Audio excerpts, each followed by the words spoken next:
Hi guys, welcome to SP Cuts YouTube channel. இன்றைக்கி நான் உங்களுக்கு கொண்டு வந்திருக்க ஒரு நியூஸ் என்னென்னு கேட்டிங்கன்னா உங்களுக்கு ரொம்ப இன்ட்ரெஸ்டிங்காக இருக்கும், பிடிச்சிருக்குன்னு நான் நம்புகிறேன். அது என்னென்னு கேட்டால் நம்ம விஜய் அண்ணா பற்றி, அதுவும் நேற்று நடந்த ஒரு முக்கியமான ஈவெண்ட்டை பற்றி தான் நான் இன்றைக்கி பேச வந்திருக்கேன். இந்த வீடியோ போகிறதுக்கு முன்னாடி நீங்கள் ஃபர்ஸ்ட் டைம் எங்களோட சேனல் எஸ்பி கட்ஸ் யூடியூப் சேனலுக்கு விசிட் பண்ணிட்டீங்கன்னு சொன்னால் மறக்காமல் எங்கள் சேனலை சப்ஸ்கிரைப் பண்ணுங்கள், பக்கத்துக்கு பெல் பட்டனை கிளிக் பண்ணுங்கள். அப்போ தான் நாங்கள் போடுற புது புது வீடியோஸ் வந்து உங்களுக்கு நோட்டிஃபிகேஷனாக வந்து சேரும். இன்றைக்கி விஜய் அண்ணாவோட ஜனநாயகன் இசை வெளியீட்டு விழா, அதான் நேற்று மலேசியாவில் தமிழ் சினிமா ரசிகர்களுக்கு ஒரு கலாச்சாரம் மற்றும் அரசியல் சந்திக்கும் ஒரு தருணமாக நேற்று அமைஞ்சிச்சு. தமிழ் சினிமால சமீப காலமாக அதிகமாக பேசப்பட்டு வரும் நிகழ்வு, முக்கியமானது ஒன்றாக பேசப்படுவது நம்ம விஜய் அண்ணா நடிச்சிருக்க ஜனநாயகன் திரைப்படத்தின் இசை வெளியீட்டு விழா பத்தி தான். இது ஒரு திரைப்படத்தின் இசை வெளியீட்டு விழா என்பது பொதுவாக விளம்பர நோக்கில் நடத்தப்படும் நிகழ்வாக இருந்தாலும் ஜனநாயகன் இசை வெளியீட்டு விழா அந்த வரையறை முற்றிலும் தாண்டி சமூக அரசியலும் மற்றும் கலாச்சார ரீதியாக கவனம் பெற்ற ஒரு நிகழ்வாக மாறி இருக்கு. விஜய் அண்ணாவோட திரைப்பயணம் எடுத்துக்கிட்டா அவருடைய ஜனநாயகம் வரைக்கும் இது ஒரு முக்கியத்துவம் வாய்ந்த கால 3 தசாப்தங்களுக்கு மேலான திரைப்பயணத்துல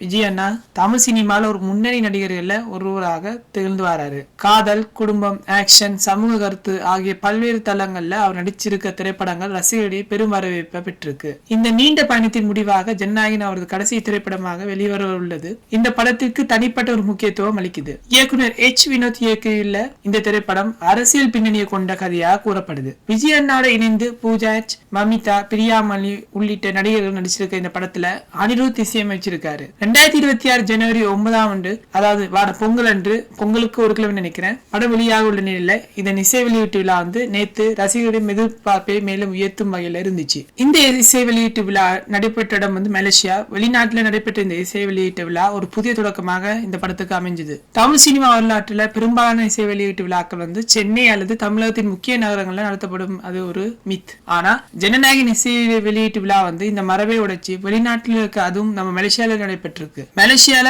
ரொம்ப ஃபேமஸான நேஷனல் ஸ்டேடியம் தான் பகித் ஜலின்னு சொல்லி, புக்கிட் ஜலின்னு கூட சொல்லலாம்னு நினைக்கிறேன். அந்த அரங்குல இந்த நிகழ்ச்சி நடைபெற்றது. சுமார் 80,000க்கு மேல ஃபேன்ஸ் வந்திருந்தாங்க. இந்த அரங்குல மட்டும் கிட்டத்தட்ட 87 வந்திருக்குன்னு சொல்றாங்க.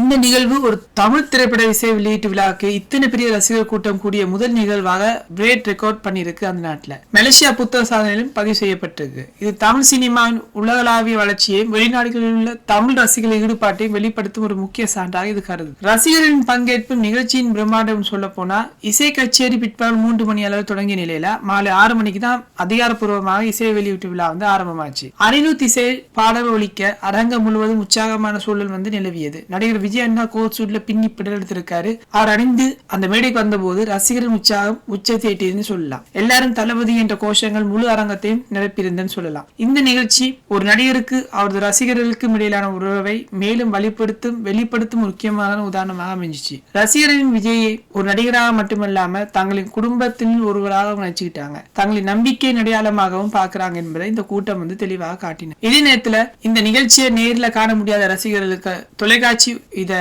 ரீடெலிகாஸ்ட் பண்றதுக்கு அதுவும் ஒளிபரப்பு முக்கியமாக பங்காற்றுகிறது. அதுவும் ஜீ தமிழ் தான் சொல்றாங்க. ஜனநாயகன் விழா இசை வெளியீட்டு விழாவின் ஒளிபரப்பு உரிமையை ஜீ தமிழ் வந்து பெற்றிருக்குன்னு சொல்லியிருக்காங்க. ஜனவரி 3 மற்றும் 4 தேதியில இந்த நிகழ்ச்சி ஜீ தமிழ்ல ஒளிபரப்பாகும் சொல்றாங்க.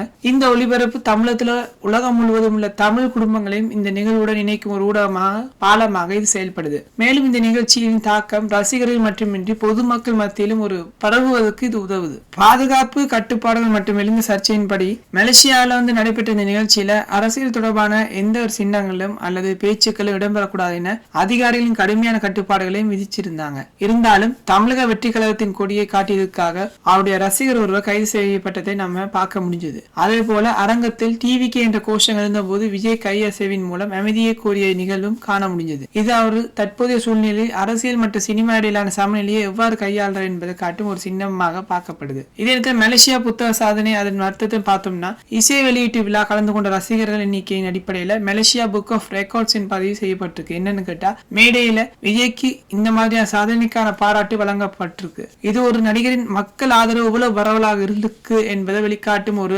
அளவுகோலாகவும் தமிழ் சினிமா சர்வதேச அடையாளமாக அமைஞ்சிருக்கு. ஃபைனலி கைஸ், ஜனநாயகன் இசை வெளியீட்டு விழா என்பது ஒரு திரைப்படத்தின் விளம்பர நிகழ்ச்சியை தாண்டி தமிழ் சினிமா ரசிகர் கலாச்சாரம் மற்றும் அரசியல் எதிர்பார்ப்புகளை ஒன்றிணைஞ்ச ஒரு முக்கிய நிகழ்வாக பார்க்க முடியுது. விஜயனோட கடைசி திரைப்படமான இந்த அடையாளம் இந்த விழாவை மேலும் முக்கியமானதாக மாற்றியிருக்கு. வெளிநாட்டுல நடைபெற்ற இது பிரம்மாண்டமான நிகழ்வு தமிழ் சினிமா உலகளாவிய அளவில் எவ்வாறு வளர்ந்து வருது என்பதையும், விஜயனோட செல்வாக்கு எவ்வளவு ஆழமாக ரசிகர்களிடம் பகிர்ந்திருக்கு என்பதையும் வெளிப்படுத்தும் ஒரு நல்ல வரலாற்று திருநாளாக பார்க்க முடியும். guys, இந்த வீடியோ பிடிச்சிருந்தா லைக் பண்ணுங்க, ஷேர் பண்ணுங்க, மறக்காம எஸ்பி கட்ஸ் யூடியூப் சேனலை சப்ஸ்கிரைப் பண்ணுங்க.